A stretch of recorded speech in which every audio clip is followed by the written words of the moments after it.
जब भी मैं कोई स्किट लिखता हूँ तो जो भी अदाकार होता है उसको मुझे टोन बताना पड़ती है कि आपको इस तरह बोलना है।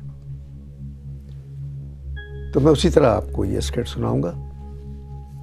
मेरे मेहमान हैं एक सिंधी। अस्सलाम वालेकुम साईं। साईं आपकी तारीफ बाबा अभी तक तो किसी ने की नहीं है। नहीं, मैं पूछ रहा था आप क्या करते हैं। और साईं सिंधी होने के नाते तो हम कुछ नहीं करते, लेटे रहते हैं, आमदनी होती रहती है। नहीं, जिंदा रहने के लिए कुछ ना कुछ तो करना चाहिए ना। साईं हम जिंदा नहीं है, आई एम मुर्दा। होश में तो हैं। आपके इंटरव्यू के बाद शुरू करूंगा साईं। अभी होश में हूं बट जिंदा नहीं हूं। परेशान है, राब्ता कमेटी में नहीं हूं, सिंधी हुकूमत है, फिर परेशान कैसे होऊंगा साईं। बट आई एम मुर्दा। आप मुझसे बात कर रहे हैं, यह क़यामत की निशानी है, गुफ्तगू विद मुर्दा। आप खुद को मुर्दा क्यों कह रहे हैं? 3 बेटों ने हमसे मशवरा करके साईं हमको मार दिया। क्यों?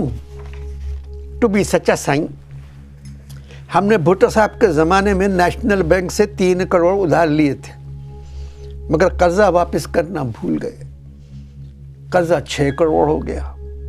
बेटों ने कहा बाबा तुम मर जाओ, कर्जा ऑटोमेटिक ख़त्म हो जाएगा। हम मर गए। नेशनल बैंक वालों को इत्तला दे दी कि अली नवाज चांडियो मर गया। दादू के कब्रिस्तान में एक कब्र बना दी जिस पर लिख दिया अली नवाज चांडियो, वफात 1981 7 सितंबर। आपको अल्लाह को भी मुंह दिखाना है। अरे साईं, जो बंदा नेशनल बैंक वालों को मुंह नहीं दिखा सकता वो अल्लाह को क्या मुंह दिखाएगा। अगर नेशनल बैंक वालों ने आपको देख लिया, कई बार देख चुके हैं साईं, कई बार। हमेशा यही कहते हैं साईं तुमको देख के मरहूम अली नवाज चांडियो याद आ जाता है, और मेरे मुंह पे अली नवाज चांडियो को गालियां देते हैं। आप क्या करते हैं साईं? मैं भी उनकी हाँ में हाँ मिलाता हूँ और अली नवाज चांडियो को खूब गालियां देता हूँ। घर का खर्चा कैसे चलता है? अल्लाह भला करे पीपल्स पार्टी का। जब भी पावर में आती है साईं, बैंक से लोन मिल जाता है। भुट्टो के ज़माने में नेशनल बैंक से मिल गया, बेनज़ीर के ज़माने में यूबीएल से मिल गया। यूबीएल का कर्जा वापस कर दिया, वो भी अली नवाज चांडियो को मिला था साईं, वापस करना भूल गया। बेनज़ीर की छुट्टी हो गई, अली नवाज चांडियो मर गया। मीरपुर खास में एक और मज़ार बन गया। मार्बल की तख्ती लग गई, अली नवाज चांडियो मरहूम। दोबारा बेनज़ीर पावर में आई, मुस्लिम कमर्शियल से कर्जा मिल गया, वो चली गई। अली नवाज चांडियो उसके गम में फिर मर गया। सक्खर में एक मज़ार बन गया, अली नवाज चांडियो मरहूम। फिर आसिफ जरदारी पावर में आया, अलाइड बैंक से 6 करोड़ कर्जा मिल गया शुगर मिल के लिए। आपको 6 करोड़ रुपया अलाइड बैंक से मिला।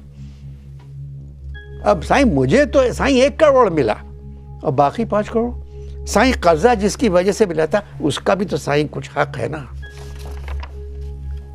अब तक बैंकों से आप कितने करोड़ ले चुके हैं साईं? पूरी बॉडी में सिर्फ मेमोरी काम कर रही है। आज वो भी जवाब दे गई। ये पैसे किधर गए? बाबा 3-3 करोड़ तो अपने मज़ारों पर खर्च किए ना। 20-20 लाख की तो सिंधी में मार्बल पर खत्ताती कराई है। हर मज़ार पे 3-3 शेर शाह लतीफ़ के लिखवाए हैं। तीनों मज़ारों पे आपने लिखा है अली नवाज चांडियो मरहूम। हाँ साईं, इस वक्त बाबा सिंध में 1600 अली नवाज चांडियो हैं और मरे सिर्फ 3 हैं। आपके दोस्त बताते नहीं कि आप जिंदा हैं। अरे साईं वो भी पता नहीं कितनी कितनी मरतबा मर चुके हैं। आशिक बजलानी तो 21 मरतबा मर चुका है साईं, 21 मरतबा। स्टेट लाइफ का बेड़ा गर्क कर दिया। आप कर्जा क्यों लेते हैं साईं? सिंध की तरक्की के लिए। क्या मतलब? बाबा कुछ नहीं है तो तरक्की कैसे होगी? इतने पैसों का आप क्या करते हैं? बाबा शौकीन है। इतना दुबला पतला सिंधी शौकीन कैसे हो सकता है? साईं बहुत फिट था, शौक ने ये हालत कर दी है। कितनी शादियां की है साईं? बहुत बहुत शादी की है। बच्चे हैं और साईं मेरे बच्चे इतने हैं, दादू में अगर मेरे बच्चे पीपल्स पार्टी को सपोर्ट ना करें तो उनका उम्मीदवार जीत ही नहीं सकता है। मैं आपसे मजीद क्या बात करूं, इंशाल्लाह फिर कभी आपसे मुलाकात होगी तो बात करूंगा। इजाज़त दीजिए, खुदा हाफ़िज़।